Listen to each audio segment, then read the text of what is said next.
Hi. Hello. Well, yeah. Well, Hello. I'm Welcome. gonna go into it. Yeah. Welcome to the Organized Chaos podcast. This will be streaming on both the main Organized Chaos channel and the podcast channel. But after it's done streaming, you will only be able to find it on the Organized Chaos podcast channel. So if for some reason you need to watch it again, it is free. It is absolutely available to you. But you gotta go over to the Organized Chaos podcast channel. I have links all over the channel for it, and it will be right there for you, free to watch whenever you want. It's also available on most podcasting services if you just want audio version. Also, make sure to like and subscribe and follow. Yes, please. Like, comment, subscribe, follow. Please. We'd love to hear from you. Algorithm.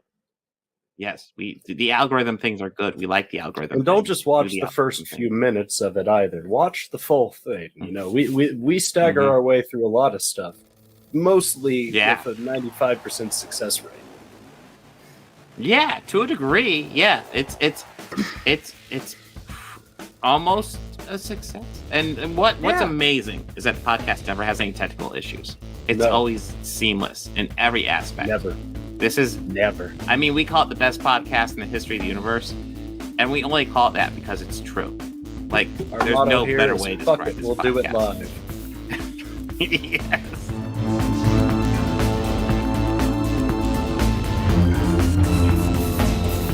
You want to get nuts? Let's get nuts.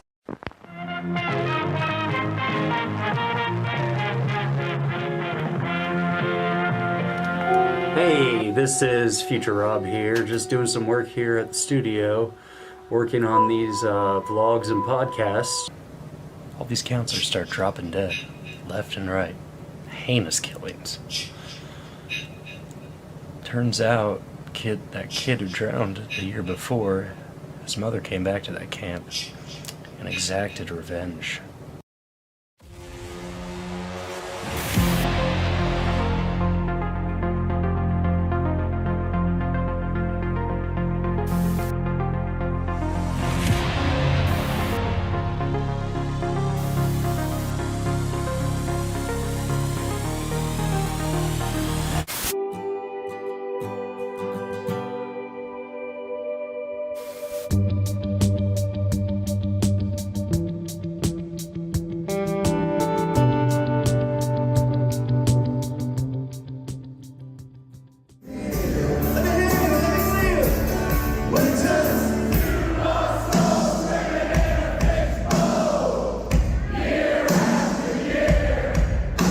This is a new beginning. For some, war. For others, power. I started hearing whispers about Thrawn's return as heir to the Empire. I suspect you invited me for reasons other than the fun. You had something to hide. We have the Karnak all to ourselves, a chef and enough champagne to fill the Nile. It's too late to change events. It's time to face the consequence. Only thing missing is Boimler. Think of all the fun adventures he's going on. Oh, God. Get him out of there.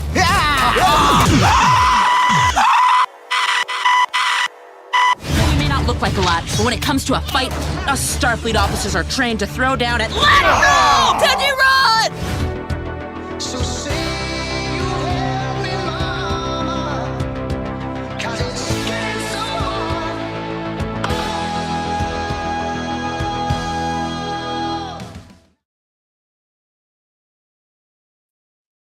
Hi. Hello. How y'all doing today? I'm all right. Bob will be around soon enough, but we got a lot on the show for you today. We're going to be talking a little bit about Lower Decks Season 2. We also got Murder on the Nile. And what else are we talking about? I saw you.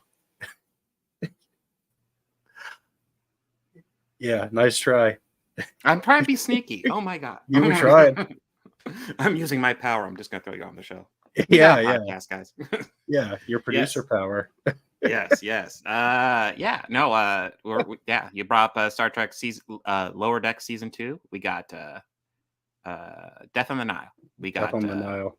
Yeah, and then a sequel to Murder on the Orient Express. So, and the first 4 of Ahsoka. Yes, the first 4 episodes of Ahsoka. So yeah, it's overall it's a good podcast. Yeah, I can't think of any like real stinkers this week. So yeah. Well, we do have one stinker to talk about. Yeah. Are you thinking of this stinker? Yeah. Danny Masterson. Yeah. From That 70s Show. Did you watch That 70s Show when it was on? Not when it was on, only after it was on. And to be honest, I kind of hated him. I enjoyed the show. I thought he was fine. I mean, like, I might have liked his character, but like, he's a piece of shit. Danny Masterson, sentenced to 30 years to life for raping 2 women. Good. Like, it's not that often you see people with like, somewhat power getting some justice, and thank God. I mean, fucking Bill Cosby is free. Which honestly makes me wonder how long he'll be, if he'll actually serve that time. He should. Like what he's done is awful. And, no, I agree. He absolutely should serve all that time. Mm-hmm. Like, absolutely. Mm-hmm. And yeah, it's disgusting. And one thing that was breaking the internet was the people who came out in support of him. So apparently, Billy Baldwin, who's one of the Baldwin brothers, Giovanni Ribisi, who's, I don't know, he's famous. He's really famous. What? Yeah. Deborah Jo Rupp, who played Eric Foreman's mother in That 70s Show. Kirkwood Smith, who played the father in That 70s Show. That's super disappointing. All wrote supporting statements for Masterson to the judge. Yeah, no, the ones that really hurt me are Ribisi and Kirkwood Smith. Kirkwood Smith's done some fucking cool stuff in his career. Yeah. Dude's kind of a legend. The bad guy in RoboCop. Yeah. Shit. Yeah. So he was a judge in we haven't watched that one yet. But he was in one of the original Star Trek films. He's actually in a lot of Star Trek. But yeah, we're coming up on Star Trek 6 in a couple weeks, and that will be he was the president of the Federation in that one. Yes, he was. And I think he has more movie appearances, but maybe not. Maybe I'm misremembering because I can't think of another one. But he definitely has tons of appearances in the series. And yeah, like you brought up RoboCop, like it's tons of movie appearances. He's one of those guys where you may not recognize the name, but like when you see the face, you go, "Oh, it's that guy." Yeah, he is one of those, that guy. And I guess I didn't even bring up my thoughts on That 70s Show. I was a pretty big fan in the day. I haven't seen it in forever since it was on, but I liked it at the time. But when I later watched it after it went off the air, and I enjoyed it. I kind of think it's sad that the one actor who kind of stayed away from any real sort of trouble or anything kind of had the worst run of a career afterwards. Which one are you thinking of? Topher. Oh, Topher? I don't know. He got more opportunities than most of the guys after. Oh yeah, he did. He absolutely did. And he's done some good stuff. Yeah, he was like Eddie Brock. Yeah, not The Shining Light, but no. You could tell Venom was half-assed in that movie. But like lots of people are pointing out that he hasn't said anything positive about Danny Masterson, and he is also his wife posted something on Instagram, I want to say, essentially in support of rape victims when this ruling came down. So that was actually pretty based. And I know lots of people are kind of giving him a shout out saying, hey, lots of people gave him shit, but like, hey, at least he didn't support a rapist. And the other person I want to point out is because nobody's bringing him up, doesn't look like I want to say Wilder Valderrama, who played Fez, did anything to support him either. So like everybody's pointing out Topher, and cool, but like he didn't either. So I think it's worth pointing that out as well. But yeah, there's also the actress who played Donna didn't, but she's also a Scientologist, so she was probably told to stay quiet about it. Oh, that yeah. We didn't bring up the Scientologist thing.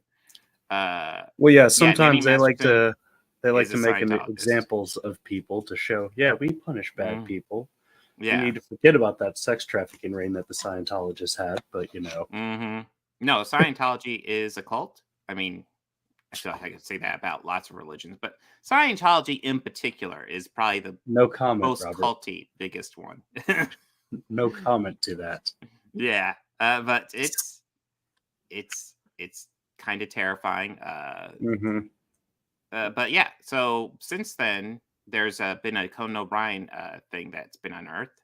I just realized I'm not set up to share audio, so let me set this up so I can share audio real fast. But yeah, this interview, looking back in retrospective, is so cringe. And actually, it was a good thing I didn't show you beforehand because now it's all queued up. All right, well, hold on 1 second. 1 second. All right.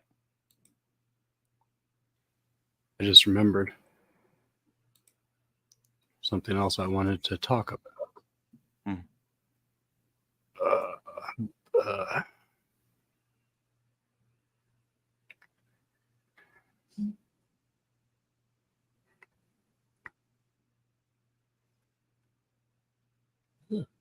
Is it related to the Danny Masterson thing? No, it's for later. It's like next topic we could talk about. You ready for me to cue this up then? Oh yeah, I'm on the page. We're good. Okay. This is wild. Going down, my friend. You have no accent though. You have no Long Island accent that I can discern. Not really. I've been in LA for like 10 years. And it just goes away naturally, right? It goes away naturally, and then there's also certain words that there's nothing you can do about. Like my friend Bodie Elfman, he always teases me and he says, "Hi, my name is Danny Masterson. Would you like to touch my balls?" You know, do an imitation of me because certain words. Why are you asking people to do that? That's the more important question. I mean, I don't. Yeah, right. You know what I mean? Accent aside, Everybody should grab. That's the more important thing. Exactly. So yeah, looking back on retrospect, that's telling. And what the fuck? Why should everyone? No. Yeah. No. You know, and it could be easy to dismiss that, but like, yeah, it is interesting that like his friend, like he does his friend doing an accent of him, and it's, "Will you touch my balls?" Really? That's the first thing your friend thinks of that you would say? That's wow. Very telling. Yeah, Very that's telling. the most telling part. Yeah, just joking about that is one thing, but like bringing that up initially, it's like, why are you what? So yeah, I guess the signs were always there. The signs super were always cringy. there. Yeah. So yeah, he's a piece of shit. He's finally getting some justice. So I guess that is good. Now, I meant to ask you before do you want to roll into shows, or do you want to just go ahead and dive into Chud of the Week and get that? Oh, we could dive into Chud of the Week, yeah. Chud of the Week. Okay, so like, I feel like I've maybe overplayed this a bit, but I'm going to dive into it one more time because I don't have stuff ready for the Chud. We'll have new Chud for next week. So, Nerdrotic. Everybody knows who Nerdrotic is. His Twitter, he's one of the most popular Chuds on here, and he likes to do pretty much one thing on Twitter, and that is say Miles Morales is Miles Morales. Just that's his favorite thing to say on Twitter. It's unbelievably obnoxious. Because I mean, this is a dude who's a comic book nerd. He knows that there's legacy characters and that Miles, there's other people who might take on a role, but like here, so Miles Morales is Miles Morales. That is 3 truths, and that's he's replying to someone. Spider-Man's Peter Parker. Miles Morales is Miles Morales. Miles Morales is Miles Morales. Miles Morales is Miles Morales. Miles Morales is Miles Morales.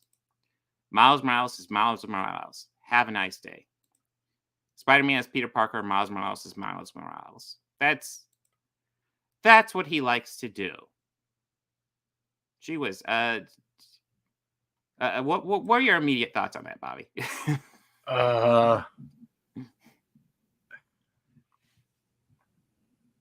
He's obviously baiting. Yeah, absolutely. Like clearly baiting people to come at him, and then he can give his, entitled opinion. Mm-hmm.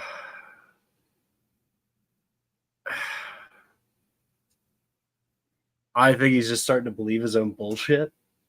Well, I don't actually think he believes his bullshit. I think he is full of shit. Yeah, I mean, there doesn't have to be a strain or a nugget of truth within anything he's saying. Yeah, I mean, he's still uttering shit. So one of the times I called him out was essentially when Chris Evans posted, and I think it's what started this whole thing. Chris Evans posted Sam Wilson as Captain America, and Nerdrotic here posted that Steve Rogers is Captain America and Miles Morales is Miles Morales. Ever since then, he's done the Twitter thing, just constantly posting Miles Morales as Miles Morales. You know, I point out that I think that might be racist. just not giving the people of color the mantles. That's an interesting take. But you want to know something interesting, Bobby? Huh. He replied to me, so we can have his take right here. He will explain it to us. Explain to us how he is not racist. Well, hello. I'm here at the request of Rags to respond to organized chaos accusations that I am a racist. Now, I did a little research into his channel, and in previous videos, I'm paraphrasing here, he said he wouldn't stoop so low as to call somebody an idiot who disagreed with him, but calling him a racist is okay, especially when it's based on this tweet.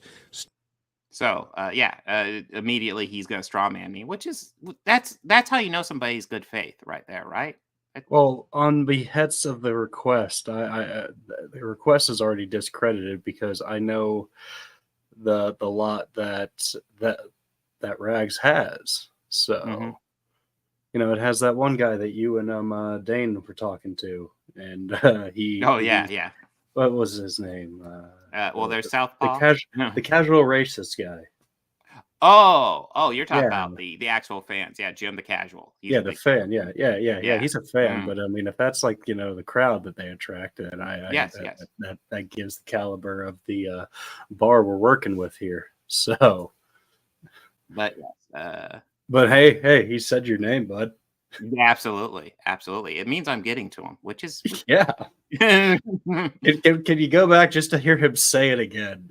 If you want, we can probably find it here. Chaos accusations that I there's a stain to respond to organized chaos accusations that I am a racist. As you are, but the stain in his voice. It's so. Oh no, he respects me. What are you talking about? But don't worry, he's gonna give the whole game away right here. His defense of this is just shockingly bad. So we'll go over it.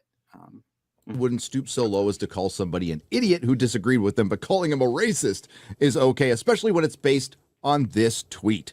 Steve Rogers is Captain America and Miles Morales is Miles Morales.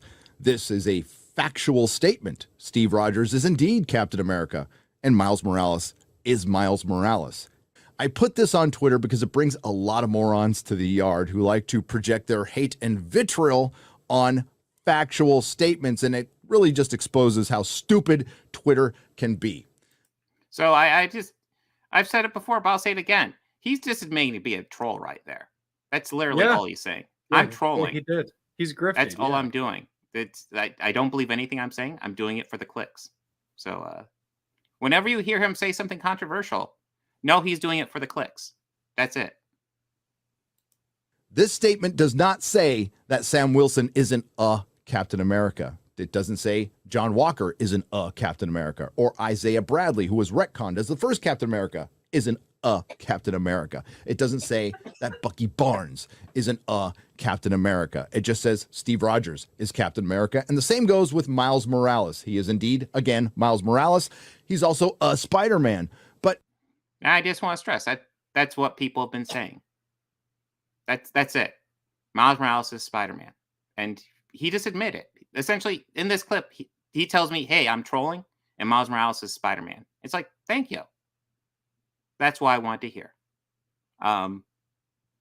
So, yeah, it's just kind of a good to see one of these grifters actually, like, pretty much be honest while trying not to be honest. Yeah, well, playing his hand, too, yeah. Yeah. Yeah, I mean, he's admitting to being a grifter. In the cultural zeitgeist, Steve Rogers is Captain America. Peter Parker is Spider-Man. I don't make the rules. Main characters get replaced all the time. So I've heard him make this argument before. Yeah, this is a moving goalpost argument because nobody was saying that in the cultural zeitgeist. Like, yeah, Steve Rogers is who most people think of as Captain America. The whole shtick. I've heard it, but it's just it's okay. It's not the argument being brought up. Currently in the MCU, Sam Wilson is Captain America, and then in the MCU, Peter Parker is Spider-Man. But in the comic books, Peter Parker is Spider-Man as well as Miles Morales. Yeah, so was Gwen Stacy. She's Spider-Woman. But well, she's a Ghost Spider in the comics. She's Spider-Woman in the Spider-Verse movies.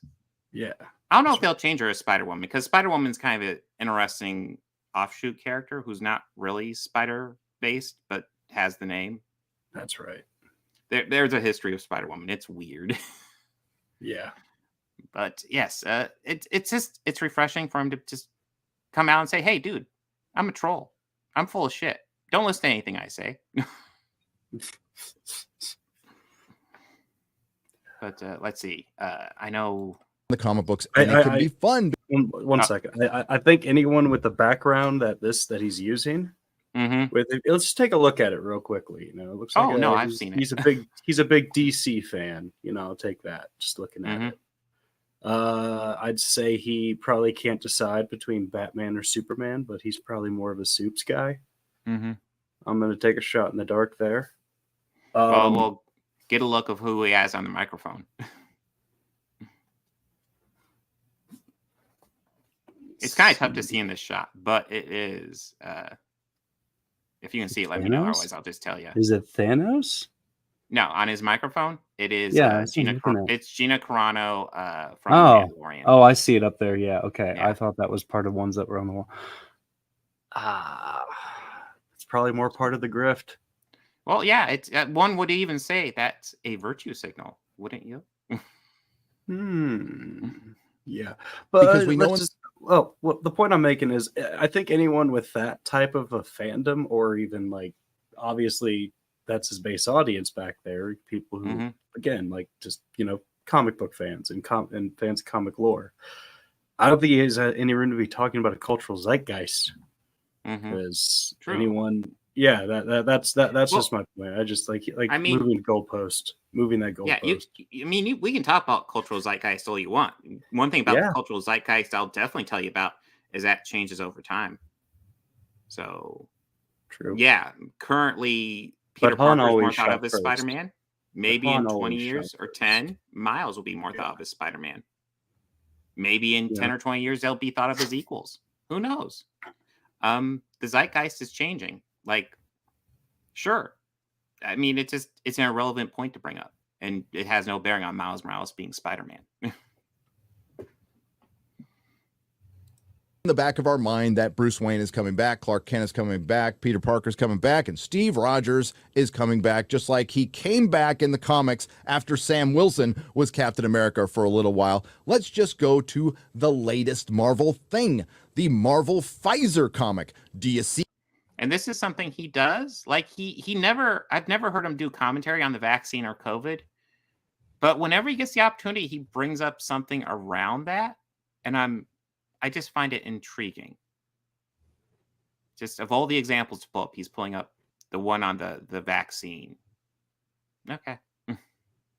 See Sam Wilson there? No, you see Steve Rogers, Captain America, pushing a vaccine. What sucks is the Falcon is an established character in Marvel Comics and the MCU, played great by Anthony Mackie. He was the second black character in Marvel Comics and the first not to be called Black Falcon or Black this or Black that, and also the first, I believe, correct me if I'm wrong, to have a toy, the Mego Falcon. Let's end it with a panel from Avengers 183. It's not my idea, Sam. The government says that they have to have more minority members, and if you don't join the Avengers, priority privileges will be suspended. Oh, well then, maybe I ought to change my name to the Token, huh? Blast it, Steve. I've proven myself as a superhero, and I don't like being chosen to fill a quota. So that's the end of his little bit. The comic book bit at the end, like, I haven't read that issue. I think it's interesting he could pull that. Impressive, actually, that he could pull that from the deep dive. That being said, like, he made no point other than to imply that maybe Sam and Miles are tokens, in which case, I mean, their comic books sell well, so I would, and they're main characters, so no.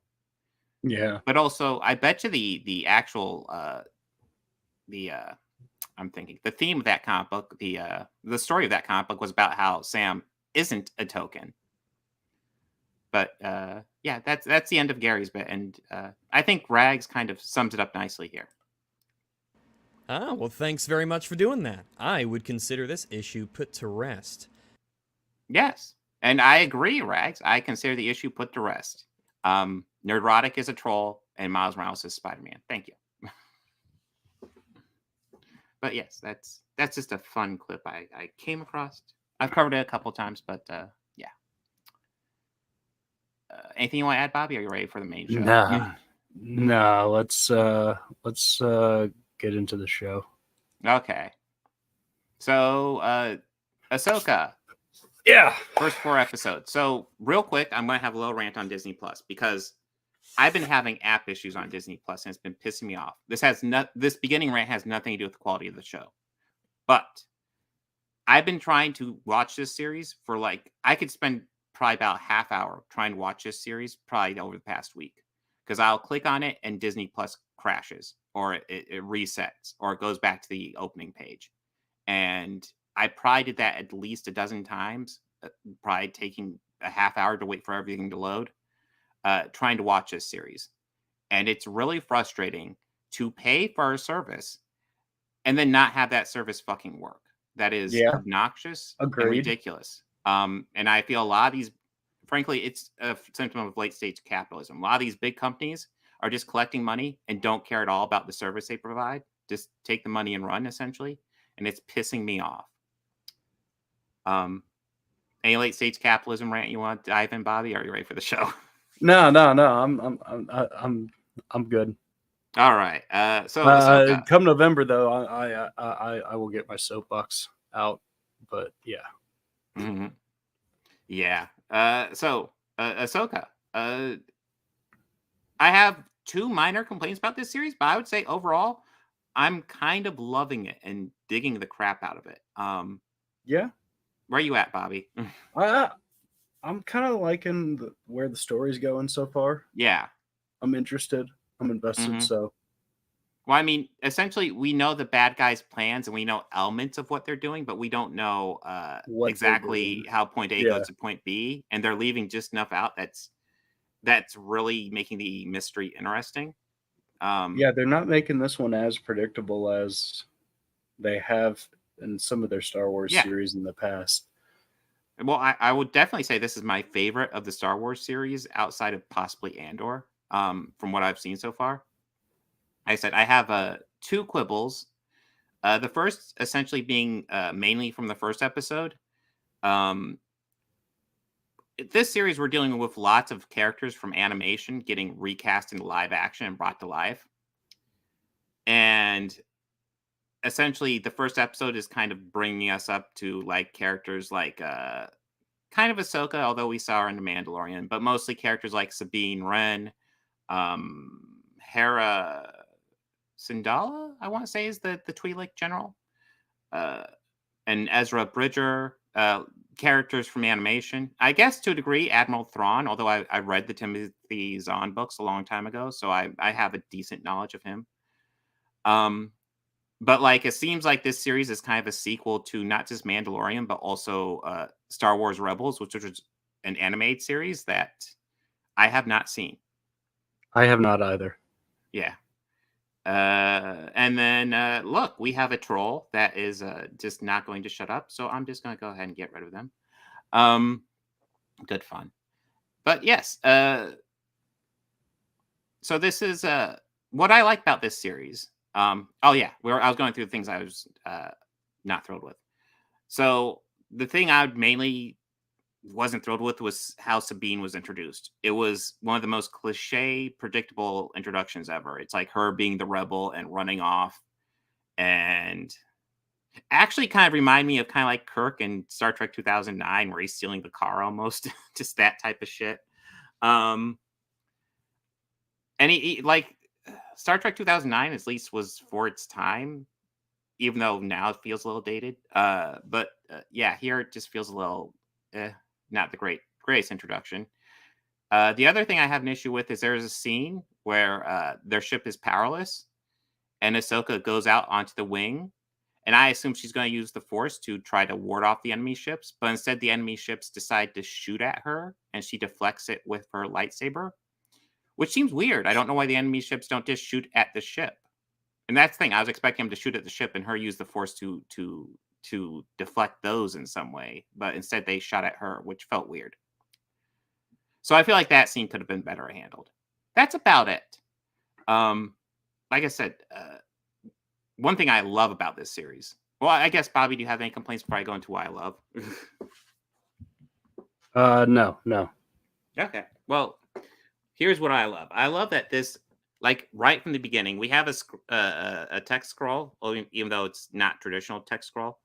And then we get introduced to, like, some of our villains and on a New Republic ship just causing chaos. And the tone of it reminds me so much of the tone of, like, the original trilogy movies, like the beginning of A New Hope, where, like, there's these guys coming on board this ship, and we're pretty sure they're bad guys.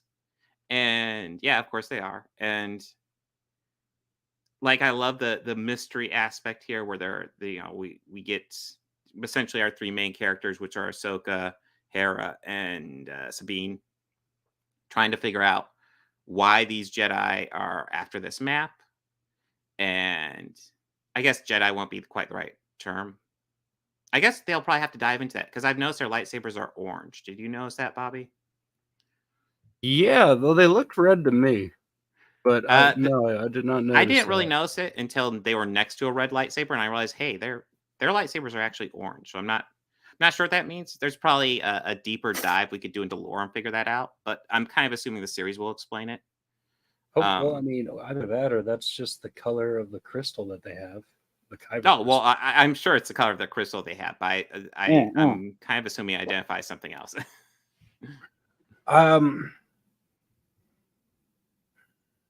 I'm trying to think, because the only time I've seen, like, any other than outside the red, blue, green, and white. I've seen the whites before, but yeah, would be in, like, the Fallen Order game, because you can get different colored crystals, and That's orange right, is one of them in that. And as well as purple, but. Yeah. I forget what orange means, though. Yeah, I imagine it means something. I know in the games you kind of just choose whatever color you want. Yeah, you just pick whatever you means want. something a bit more thematic in the actual media. I know, like, the first time I figured that out, mine was pretty awesome. Yeah. What was yours? Red and green. Nice. And then I just went with purple and green, and killed some stormtroopers. Hey, I will say that Samuel L. Jackson had it kind of awesome, because purple was such a cool color to have. Yeah, but purple and green just go very well together. It sounds like it would go well together. Well, I played Star Wars Galaxies, and you could it wasn't Galaxies. It was It was the Old Republic, and you made your own lightsaber then, and you could figure out what crystal you wanted. That was cool. But yeah, this series we're getting lots of different color crystals, and yeah, like I said, like, I didn't realize how much I missed just well done lightsaber fights, and we're getting lots of that here. Like, this feels like an epic Star Wars story. It really does. We have lots of Jedis learning. We have dark Jedis. This, like, as much as I like stuff like Andor and Last Jedi and Force Awakens, this is probably the most Star Wars feeling I've had since the original trilogy, just watching this. And I'm not saying this is even better than any of the things I just mentioned. I'd probably say I prefer Andor to this, but, like, I didn't realize how much I missed just that classic Star Wars feeling, and this one is hitting that itch really well. I like the new characters. I want to give a shout out because I didn't realize until a couple episodes in. Do you know who plays the main android Huang? Fucking David Tennant. Yes, I was saw his actually name in just the about to cast. say that. Yeah. Yeah. When I was watching it this morning with the wife and I, we were both like, "Wait, David Tennant's in this? Maybe he does the voice of one of the droids or something." And then yeah, exactly. Droid came the next episode. I go, yep, right there. Yeah, I think they ended the first episode. I think he got like 4th or 5th credit. It was pretty high credit, and I was like, really? He's a substantial role. Who is he played? Is he the droid? And then the next episode, the droid came up, and I heard the voice. And I went, oh shit, yep, that's David Tennant for That's fucking definitely sure. Tennant, yeah. Yeah. Yes. So like, and I will say that's a really good droid too. As far as droid characters, that's definitely one I like. I like how blunt he is, honestly. He's kind of carelessly blunt, but like there's almost a point to it, so it kind of works. Yeah, just Star Wars knocking it out of the park with great droid characters again. Good work, Star Wars. Oh yeah. Yeah, this is like I said, this is a really good show. I'm really looking forward to the next episode, honestly, because honestly, these first 4 episodes left off with a hell of a cliffhanger. This was everything kind of fell apart at the end of this one. And that's the thing. We're seeing like all these characters have different motivations. Obviously, like Hera, the Twi'lek general, is just looking to help the New Republic. Ahsoka just wants to make sure General Thrawn never comes back.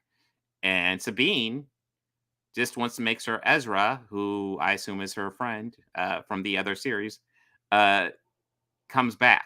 So they all have these different motivations, and you can see how, even though at first they're all working together, there's conflict with those different motivations. And I'm really interested to see how it plays out. But yes, fantastic show. Do you have anything to add, Bobby?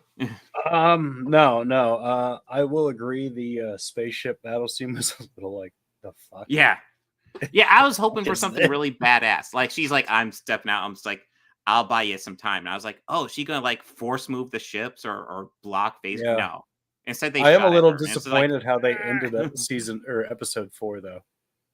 A little disappointed with how they ended that, with kind of on that cliffhanger almost. What?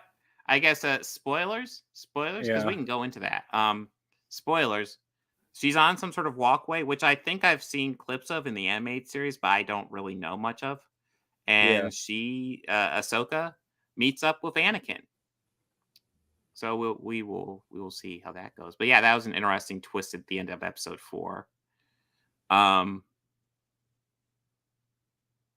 Anakin, which I feel like they could be doing that CGI better, but obviously we have lots of union issues now, CGI as well. They need to get unionized so this shit can get better. Yeah, seriously. But actually, as far as special effects go, the young Anakin special effect was probably the worst looking one in the entire series. I don't recall anything else standing out. So points on that one. But yeah, this feels like classic Star Wars, and I'm kind of really digging it. And I didn't realize how much I missed that feeling of classic Star Wars. Yeah, I agree. It did feel like classic Star Wars. It was it was awesome. Yeah, Jedi versus evil orange-bladed Jedi. Good stuff. I want to see how it plays out. I hope the second half is as good as the first half. As someone who is not familiar with Star Wars Rebels or any of the animated stuff, outside of I'm slightly familiar with Clone Wars, but not really. Yeah. Well, I've seen the movie. The movie, yeah. That's all I've seen of Clone Wars. So I saw the beginning of Ahsoka's story, but that's it. And to my understanding, the movie is not a good representation of Clone Wars at all. No. I've heard lots of people say, "Oh, that movie's not good." It's like, "Oh, but you like Clone Wars?" Yeah, it's great. Oh, okay. It made me want to watch the show. Oh, it did not do that for me. But I didn't stay with the show, but I've heard great things about it. But yeah, I have not watched it either. I will watch Ahsoka for sure. And it does make me interested to dive into Clone Wars and Rebels, honestly. Kind of seeing some of these characters. Because I like these characters so far. But yes, anything to add before we go on? Or are we ready for Death on the Nile? Yeah, I think we're ready for Death on the Nile. Death on the Nile, the the sequel to Murder on the Orient Express. I didn't know like Kenneth Branagh was going to do a whole Hercule Poirot series, but you know what? I'm kind of having fun with him. So, and I'm a Kenneth Branagh fan, so sure, go ahead. I'm kind of one of those people, even though I don't think Kenneth Branagh has a perfect track record. I'm kind of cool with just whatever he wants to do because he's done enough good stuff that, hey, let's see what happens. He's definitely an artist. And yeah, this time he's just doing another mystery, Agatha Christie mystery with, again, a huge cast of murder victims and murderers, which, that's always fun. Had you seen this before, Bobby? No. What were your initial thoughts? I thought that there was a lot of cast. The cast was huge, and I thought that could probably be a problem. Like, kind of having, keeping track of everybody, mostly. Because I knew that this was going to be a murder mystery, so, I know how this is going to be. That's a lot of people just to keep tabs on. But it felt at times where there was a lot of moments where other people were far away, out of frame, not doing anything, in theory. So I kind of felt like that might have hurt into the resolution a little until they sequestered everyone to their rooms. I was like, okay, cool. That's a good solution. Why didn't we do this before? Yeah. Well, that's the thing. Like, initially there's one murder and, like on Murder on the Orient Express, there's a murder and then he solves it. But like here, there's one murder and then it's like a cascade of dead bodies. And it's like, okay, we're going on fucking lockdown. The fuck? Yeah. Because it's like, holy shit. I did enjoy it. I wanted to. Now that I'm thinking about it,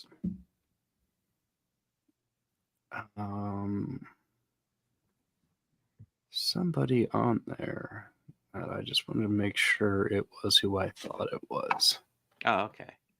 So, I guess going on into it, essentially, the story begins. Hercule Poirot, I'm probably slaughtering that name, but he would correct me on it for sure. Is at like a club and he sees a couple, Armie Hammer and I don't remember the name of the actress.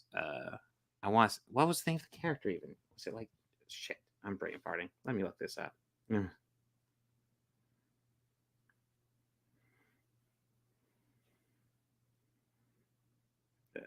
Death on the Nile.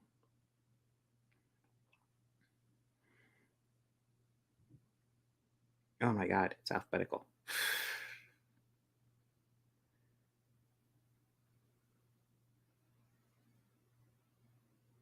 Okay, let's see.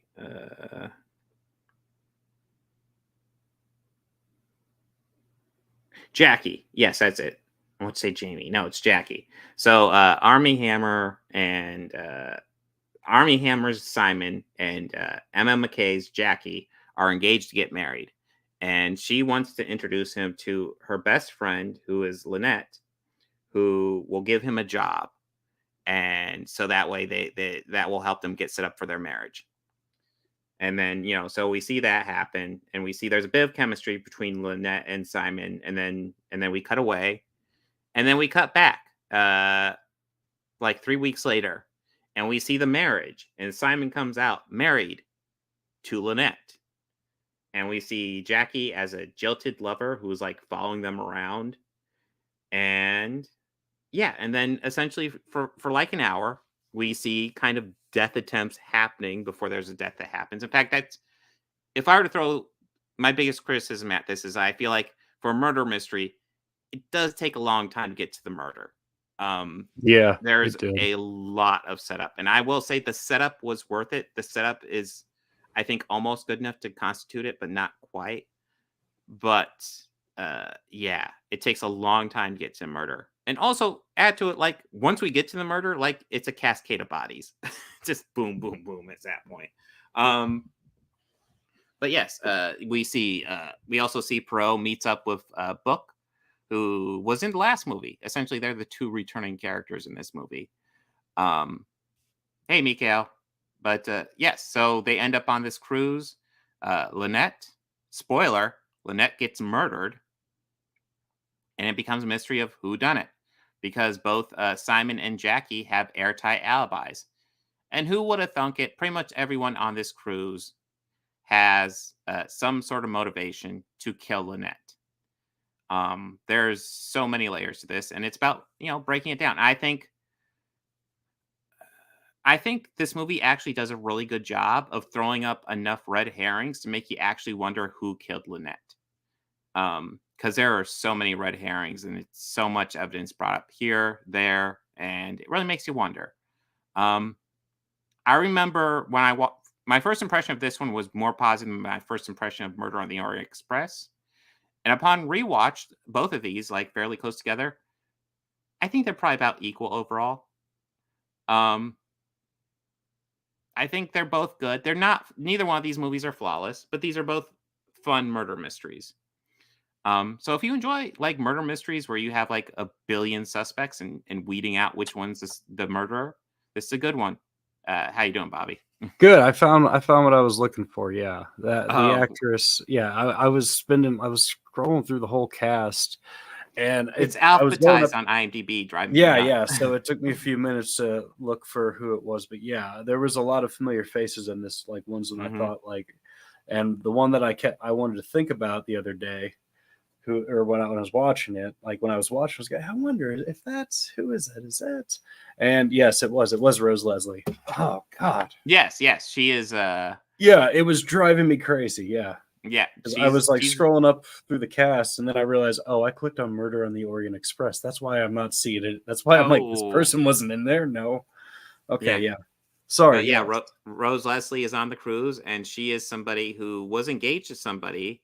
And Lynette wanted to prove that they didn't really love him. And so she paid the person a lot of money. But the deal was she had to leave Rose Leslie. He had to leave Rose Leslie's character, and he did. Which is like, part of me is like, I guess it's good to weed them out, because obviously they're not into you as much as you hoped. But at the same time, it's kind of shitty. And then Rose Leslie even brought up the amount of money she paid him to leave me would have, like, set me for life. And it's like, the fuck. So yeah, lots of seedy characters in this one. Absolutely. We have Russell Brand toting anti-vax stuff. No, wait, I'm sorry, that's his channel. That's not this movie. Yeah. But yeah, it's. By the way, I did roll my eye. I did roll my eyes when I saw him. I went, oh Jesus. Yeah, he is. But you see, when he plays a role like this and not the over animated version of himself, he's good.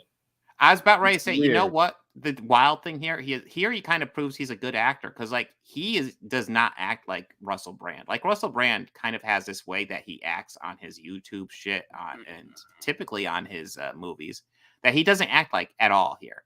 Here, he's just like a doctor, and honestly, yes, I'm going to use this word to describe a Russell Brand character, a bit stoic. He just kind of keeps to himself, and does his own thing. And when people need him, he'll act. Yeah. Kind of amazing. I wouldn't want Russell Brand to be my doctor, but you know what? He does a good performance here. He does a good performance. But yeah, this is a good murder mystery. Anything you want to add before we go to Lower Decks? This looked beautiful. Oh God, yeah. So beautiful. Although I want to add the Egypt stuff at the beginning. I feel like most of this was probably pre-pandemic shot, but then we got some Egypt stuff early on that's obviously post-pandemic, and lots of really bad screening going on there. So it's a mix. The Egypt stuff and the actual stuff on the boat looks amazing, though. It looks beautiful. Yeah, and I do feel like there's going to be this period where we're going to look back on movies released in like 2021, 2022, and probably even 2023 and be like, wow, that was a period where special effects were really bad. And it will be, because we have overworked CGI artists, and because the pandemic restrictions, people became more dependent on them, meaning overworked CGI artists became super overworked CGI artists. True. And not their best work came out. So that's why they need unionized guys. Yeah. But yeah, putting that aside, because there was lots of bad screening for the Egypt stuff early on. The stuff on the boat, the Egypt stuff in the middle of the movie, all that looks great. I'll go ahead and say it's not the CGI suffers in this movie, but the actual set stuff, the art design, fucking pristine. Costume design, like they bring you into the period beautifully in this movie. Pretty much anything that has to do with visuals that isn't CGI is beautiful in this movie, and the CGI is not often enough to distract. No. So yeah, if you like Kenneth Branagh and you like a good murder mystery, this is a fun one. Was Gal Gadot a good actor? Oh, she's fine. She's Gal good Gadot for what kind- she for the part. Yeah. What the part was? Yeah, she was. Yeah. She was good. Like, yeah, it's Gal Gadot's kind of a weird. Like, Gal Gadot definitely has like star power. I will say, like, she has star power. She kind of has that it factor. Doesn't necessarily mean she's a great actress, and she's not. But like, she does good here, and that's the thing to stress. Kenneth Branagh is definitely a actor's director because he's an actor. He's a brilliant actor, so he knows how to direct actors to get the best performance from them. So yeah, I'd say she does a good job here. But yes, Lower Decks. yeah, let's get into it. Lower Decks season 2. So I haven't finished all of season 2 before, but now I have. And yeah, I think I probably don't like this quite as much as the first season, but I still like it. It had a lot of great moments. Yeah, like a lot of great episode moments. But I like how Boyle Miller ends up back because of a transporter accident that clones him, just like Riker. So he's on the Titan. Dude, and if with the you Cerritos didn't now. see that coming from the beginning of the episode where he talked about the Riker clone, Yeah. and it was like, oh, I have a feeling I know how this is gonna end. Hey, he still gets to serve on the Titan with Riker, though. Yeah. Yeah. It's great. That is a true statement. But yeah, and like there's okay, I guess we'll dive right into it. So like I have a pick for favorite episode, but I want to ask, do you have a favorite episode on here? Oh, where the bridge crew and the lower deck switch roles. Okay, that's a runner for me because that was fantastic. So they end That up was in a this great test one. simulator thing where the bridge crew has to be lower decks and they do not do well.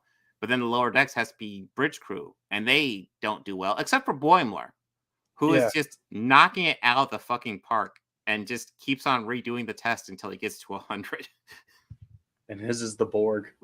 Yes, his is the toughest one too. He has to defeat the Borg, and he starts out in the middle of Not the kill Borg a cube. single one, and not kill a single Borg, but still just like capture them and destroy their ship. Yeah, and 100% completion. Like he ends up like teaching them empathy and giving them kittens or something. It's like, oh my god, how are you doing this? Yeah, that was really funny. But I'll go ahead and say my favorite one. There's an A plot and a B plot to this one. The B plot is something I really enjoy, but it's not what makes it my favorite. The B plot is essentially we meet we go to the planet where the main engineer Phillips is from. And we find out it's a planet that was inhabited and settled by Renfair people who are really into the Renfair. The Ren people, the Ren folk. And they have set up their own culture on this planet. And essentially, if Phillips ever has sex, he has to give up his life and instantly become king. It's like, is this actually a culture? Apparently, yes. If you want to make up a culture and go settle a planet, you can do that. That was hilarious. But and while that's hilarious, what brings this to my favorite episode this season is the A plot, where we have a evil computer that is stranded on a planet with Boimler and Mariner. That was also one of my favorites too. Yeah, the evil computer is fucking Jeffrey Combs, and I love it. I meant to take a picture and be like, "Have you seen the evil computer episode yet?" Yeah, dude, like Jeffrey Combs is fantastic, and like I think he's been on most, like he hasn't been on a lot of New Trek, which They need him on more. But But he's no stranger to Trek. Yeah, he wasn't on the original series because he would have been way too young. Then he wasn't on TNG, but then he had like a ton of roles on Deep Space Nine. He had one role on Voyager, and then he had a couple roles on Enterprise. And I think he's appeared in like 44 episodes overall. I think I counted, but he's played the most characters in Star Trek with like 8 characters or something like that. Because I mean, come on, well, it's Jeffrey come on. Combs. Yeah, he's come so on. awesome. More Jeffrey Combs is always better, and I love they bring him back for New Trek. He might be semi-retired now because he's not young, but yeah, like, has Brad bring him back? Has Brad Dourif ever been on Star Trek? Yes, he was in quite a few episodes of Voyager. Okay, good. He's a great actor too. Because he's a great actor too. He hasn't had a lot of characters, but yeah, he had a great arc on Voyager. But he's also so much more than just the voice of Chucky. Like, true. Oh, he's also Wormtongue. Yes. He's also Billy Bibbit in One Flew Over the Cuckoo's Nest. Shit, yeah. I haven't seen One Flew Over the Cuckoo's Nest in a long time. But yeah, this maybe we don't have quite as many cameos here, but we definitely have some cameos. Like we get a Tom Paris episode. Jonathan. We get a couple of Riker episodes. I want to say at least 2 Riker episodes. Which is awesome. Which he had the time of his life doing. He just like every bit of it. I can guarantee you it just feels like the original cast come back and just have fun with this. Because like this is literally a series that has fun of Star Trek without like I said, it has fun with Star Trek without disrespecting it. It just literally just like it respects the lore, but like it recognizes that Star Trek is a bit fucking goofy too, which it is, and it just kind of relishes that. And I love that aspect of this series. I think I said that last time, but it's worth repeating because it reiterates it here again in season 2. And I think it's kind of amazing how they just keep this going pretty good on the quality wise too. It would be easy to kind of slack off of a series like this, but they do pretty well. No, they're doing some great like story building in this too. Yeah. With the captain and her daughter. Yes, because they're developing that story further along, and it's almost as if like their roles have switched at the end of this season. Like her and Jack Quaid's character. Oh, yeah, I could see that. Well, that's the thing. So Mariner has always been a super capable officer. She just doesn't like doing stuff. She's just a slacker. And Mikhail, would the Orville qualify as disrespecting? Absolutely not. No, that's a love letter to next gen. That is a love letter to next generation. So Lower Decks is definitely more comedic than Orville. Like Orville, like in this first season, I felt like was trying to be more comedic, but it doesn't quite work. But then through the later series, it does a bit more. It goes a bit more serious, and it actually does a really good job when it goes a bit more serious. But yeah, what qualifies as disrespecting Star Trek elements?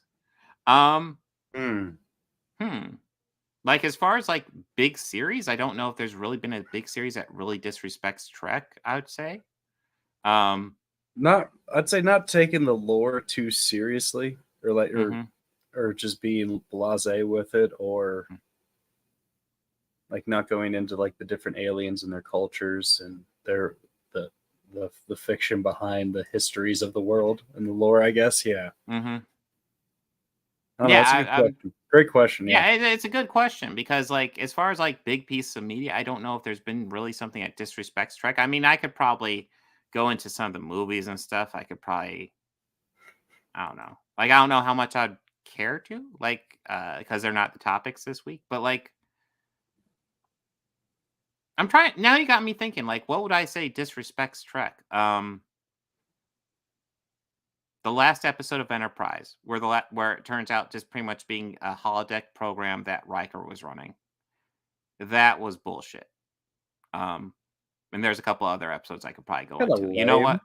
It's lame. Yeah, that was so bad. Like you're just super watching. Lame. it's opening up like a normal episode, and all of a sudden you see Riker on the bridge, and he goes, "Computer freeze program," and then you see characters interacting later, responding to stuff that he told them, and it's like, have we been watching a holodeck program this whole time? What are we doing?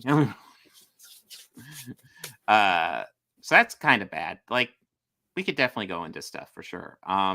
There was a stream we did. I think it's already paywalled, but there was a stream we did where we talk about some of the worst episodes of Star Trek, where like Code of Honor, TNG, season 1 TNG, pretty fucking bad, and there's definitely elements. There are some snoozers in that first season. Yeah. Yeah, and overall, New Trek, I'd say, is better than season 1 TNG. Of course, I can't think much worse than season 1 TNG. So there's that. But yeah, Lower Deck season 2. Like I said, I don't think this is quite as good as season 1. It's still good. Oh yeah, we get lots of pack lids in this season, which I think is wild.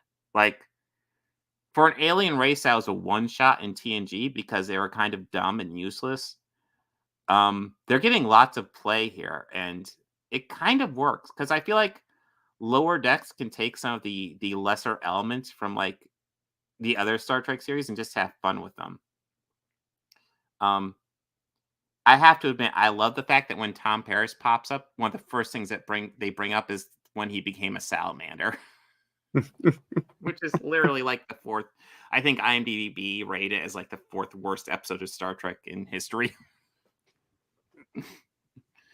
But yeah, Lower Decks, overall fantastic. Is there anything you want to add, Bobby?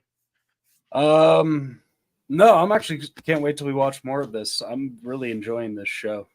Yeah, so am I. It's fucking good. Let's see. I'm just trying to pull up what we have for next had week. it up, but I flipped my phone around and I lost it. Okay, so we have the beginning of Wheel of Time season 2. Oh. I really want that to get good. God damn it. Oh, we're doing Star Trek 6 next week. And yes! We're doing Haunting in Venice. in And that's Venice. Hercule Poirot movie. And honestly, we'll see. There may not be a whole lot of theater movies coming out for a bit. Like, we got like that one. Now that I got you, for October 2nd. Yes. You have just written a Scorsese movie. Yeah, I was thinking to lead up to now, Killers yeah. of the Moon, Flower Moon. I was going to leave that up to you. Now, I say we could. I have many Scorsese picks. That's Scorsese has so many. I great kind of movies. almost just want to pick my. I've thought of two options for this. Mm-hmm. Now, we make a short list today, and we let people pick. Ooh. Or we could just put it down to the two that we pretty much think, no matter if we put on the list, one or the other will get picked. Mm. Which the two I'm thinking of right off the top of my head is Goodfellas and Casino. So if we could make a list without putting those two on it, because those two would get one or the other would be the winner. Goodfellas is obvious. I'm not sure. Like, I feel like Departed might give Casino a run for its money. Really? Sure. Yeah. But I mean, my pick would always be either Raging Bull or Taxi Driver. Oof. God, he's done good ones. He's done good ones. I'm not sure. I'm not sure about Casino. I know Goodfellas. Like, whenever everybody brings up Scorsese, like Goodfellas is like Goodfellas is always the first one that they bring up. Yeah, but like I'm not quite sure about Casino, although Casino is famous. Yeah, and I think it's just as good, in my opinion. Departed might be my favorite of his movies. Yeah, it's good up until the ending. Oh, I like the ending. Maybe that's it. No. I like the ending too. I just don't like one aspect of the ending. Oh. Let's see. Martin, let's bring up his filmography, because he's actually probably done lots of stuff I'm not even thinking about. Yeah.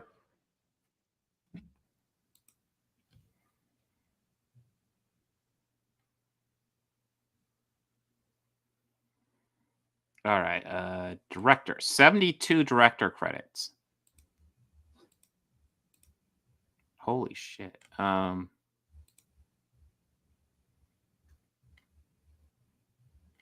he has 4 projects. Well, 3 projects in pre-production. Those things aren't going anywhere during the strikes. What are the projects, out of curiosity? Well, here, I was going to share the screen here.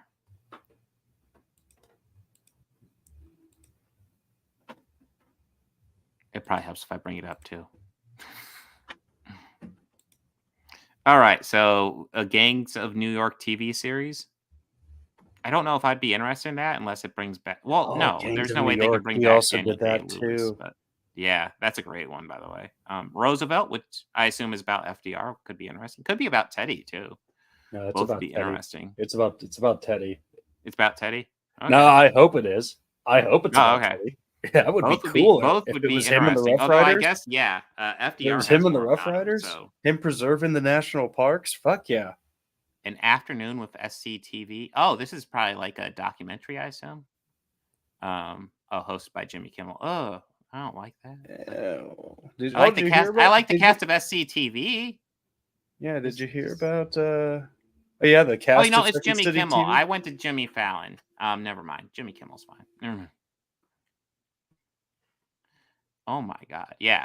You know, I've never seen King of Comedy. That's been one that I've wanted to see, but I've never got around to.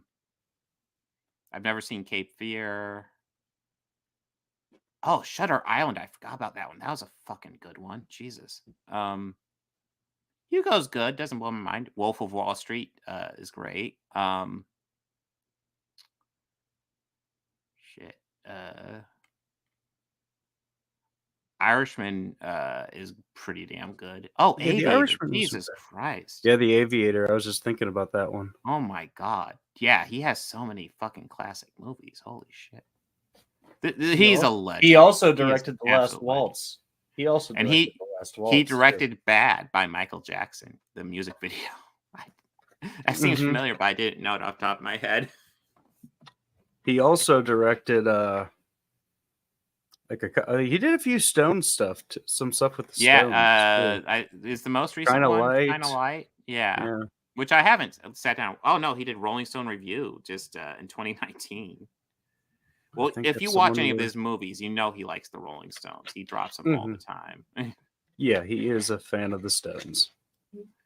Let's see what else. Last Temptation of Christ. Color of Money. Really? He I did do didn't Color of Money. That's right. I He didn't like it's directed been forever Newman. since I've seen this one, but I didn't realize that was a Scorsese movie. I don't know. That's Newman. We will have to figure this out.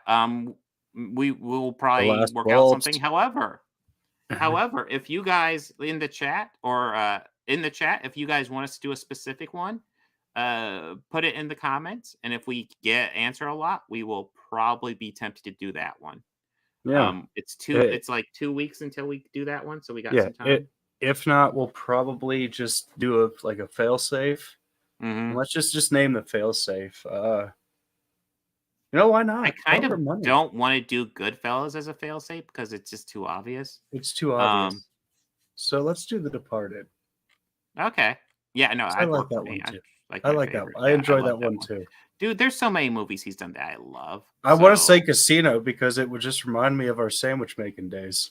Yeah. Oh yeah. Like the days where it was so slow on a Saturday, you and I could both sit in the dining room of the sandwich shop we worked in and watch all of Casino on AMC.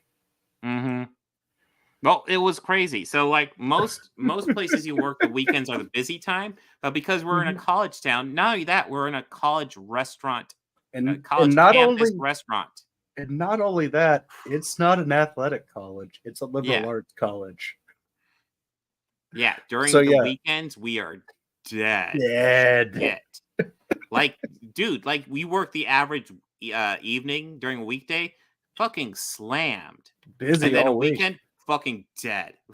Like some It was weekend nights, wild. like Friday Yeah. night, or like Saturday night, will get a little crazy, but nothing too nuts. Mhm. Mostly, it's Maybe just the drunken Sunday night, yeah. Maybe just the drunken frat boys out. Yeah. But you get them all day, but they're not. They're bad. You just give them large beef or chicken sandwiches, send them on their way. Yeah. But, tell them to hydrate. Yeah, pretty much Monday through Thursday, the nights were kind of slammed, and then Friday, you can see it start to slow down, and then Saturday is kind of dead, and then Sunday it might pick up at the end. But yeah, it was wild time. It was weird. Long time ago. Long time ago. Mhm. That was like 4 presidents or 4 presidential terms ago. Yeah, I was about ready to say. Yes. Oh, I remember we talked about Obama running. Oh my god. Yeah, because he got elected for the first time.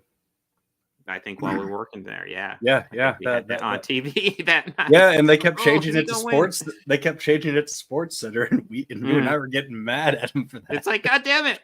You guys I want to have make sure Obama wins because this is important. I was more optimistic about him than he deserved. Yeah, I gave him more optimism than I bought in. I bought that. I did headline too, and man. He sinker. was a good salesman. I'm disappointed in the end result, although I think he was probably still better than the alternative. But man, Yes, agreed. But the alternative still showed a shred of dignity and grace when, dealing with members of his party, defaming or saying negative things about his constituent or his opponent, as opposed to just feeding that fire. Mikael, no, Galaxy Quest absolutely does not like. Galaxy Quest totally respects Star Trek. Again, it has fun with it, but it respects it. I would say something like Nemesis is a bit more disrespectful to Star Trek. Yeah, agreed. Galaxy Star Quest Trek is than Galaxy Quest. Yeah, Galaxy Quest is definitely like the most ultimate fan-made Star Trek thing. In fact, in just over a week, almost 2 weeks, we'll be doing Saturday. It's this Saturday. We'll be doing our Star Trek tier ranking of movies, including Galaxy Quest. So that'll be Saturday the 18th, I want to say. Something like that. 16th. So yeah, that we will be, because I just watched Galaxy Quest again because to refresh my daughter. But yeah, what else? And Nicholas, if you want Wolf of Wall Street to be our movie, put it in the comments. Yeah. Hear from you guys, and just post your comments. Like if there's a movie, especially right now with the strike really impacting stuff, post your comments if you want us to cover something, because we're probably gonna have empty spaces, which honestly I'm kind of hyped about because there's so much I'd like to cover just for fun. And if that protest is going to continue the way it's been, I'd kind of like it because there's stuff that I would just love to have on and for us to talk about. Just stuff I find cool. The theaters are already starting to fill up with old movies, so we'll see. Like I said, as far as theater movies, we got Killers of the Flower Moon coming up. We got obviously Haunting in Venice, Exorcist Believer, which I'm so. I have a rant about that. Let's see. We got Five Nights at Freddy's on here, which honestly I don't know much about it. I just know it's a popular brand name. Do you know much about it? It's a video game, I know. It's like the Killer Chuck E. Cheese thing, right? Yeah, I think so. Yeah, could be fun. Yeah. Let's see. Obviously, the Marvels is on here. We got the Hunger Games prequel. Probably Wonka. The Hunger when Games that comes movie out. at all? Oh God, that promotional photo looked really bad. What, for the prequel? Yeah. Hunger Games is I get the gist of it. Yeah, no, I've seen all of them. It's not a franchise that thrills me. I will say the second one is actually pretty good, and then the other ones are fine. That's my grand takeaway. Okay. I won't call them bad at all. They're they one good one and three fine. They're a ones. movie that exists. That was made. They're I got you. Fine. And then we'll probably cover Wonka when that comes out. If that comes out, that's far enough ahead. They might just push it back. Well, what is this? Everything's up in the air, so we have to see. How about the Law 1998 Russian Treasure Island? Huh. I've never even heard of it. Yeah, It's a I'm possibility. interested.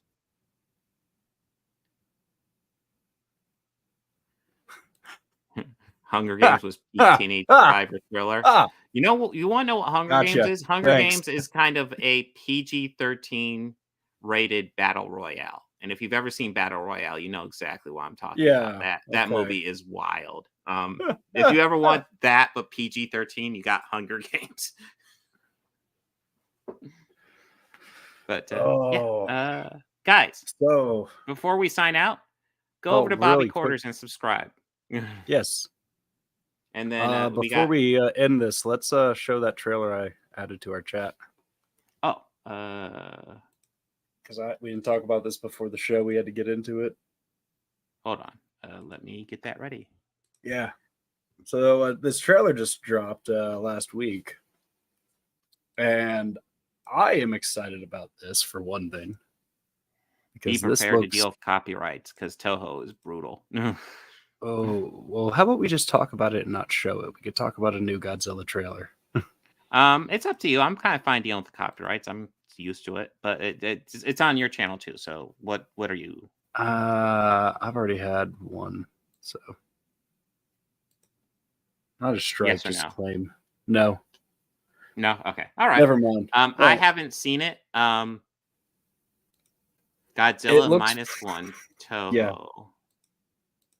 Yeah, it looks like it's definitely going off the original origin of Godzilla, where it's like a product of nuclear war. Oh, so, nice. And actually, it just looks like it's Godzilla destroying Japan. You know what? We can kind of do this thing though. We can kind of go around to it. Let's see. It's all faded though. Do we get any good? Okay, so we get some of the nuclear war stuff for sure. Yeah. And you got saying like how one guy's saying like, I don't think that thing will ever forgive us for what we did to it. And it's just, ooh, this looks promising. Yes, Alex, it does look very promising. That's so Godzilla, like, so I've seen the original Godzilla, the 1954 movie, not like maybe like a few years ago, before around the time of the 2014 one coming out. Now I was kind of amazed how well that one aged. That's a pretty damn good movie, even by current day standards. And actually, there's a Raymond Burr recut of that, Americanized recut of that. Okay. That they actually do a really good job recutting it as well. Both versions are good. Yeah, they essentially hire Raymond Burr and have him shoot some stuff, and then add it to the movie and recut it. Yeah. And they do a good job incorporating him into the old footage. It's a cool, good movie. So, like, if you've never seen the 1954 Godzilla and you're okay with a black and white old school monster movie, check it out because, like, it does feel like, it deals with like, it deals with like the whole thing. Like, it's obviously an aftermath of the World War II with the atomic radiation, and like, this is the monster as a result to these experiments going on, and it's a good movie, guys. Check it out.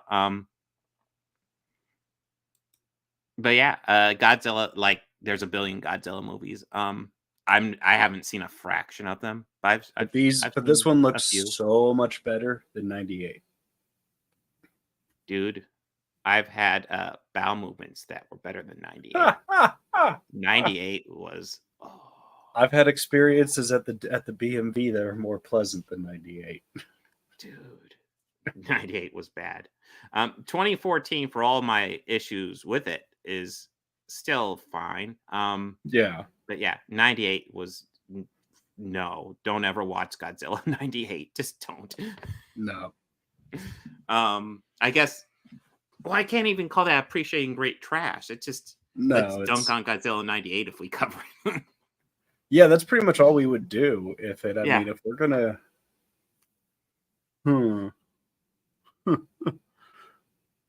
I mean, we could rewatch. No, not rewatch. Or wait, did we already watch Kappa? What was it? Kappa, the like the giant chicken lizard.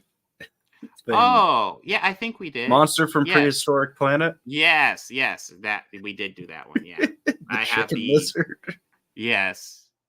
I've actually heard good things about the series, the animated series that was based on the '98 film. Yeah. We'll see how desperate we get. Yeah, we'll see if we have to dive into that well. we like I'd be probably more tempted to go into old school Star Trek before we go into that. But unless you guys request it a lot, if you guys request it a lot, then maybe. Or Tales from the Dark Side. Mm-hmm. Yeah, there's lots of fun stuff we could go into that we haven't. So yeah, if you guys have anything you want to request, go for it. But yeah, absolutely. That's it for this week. Did we say everything for next week? Yes, I'm pretty sure we did. So yes, we reiterate. Haunting at Venice, Wheel of Time, season 2, first half, and Star Trek 6 next week. Getting lots of Star Trek out of the way. Yeah, and that will be it. So yeah, everyone have a good one. Take care.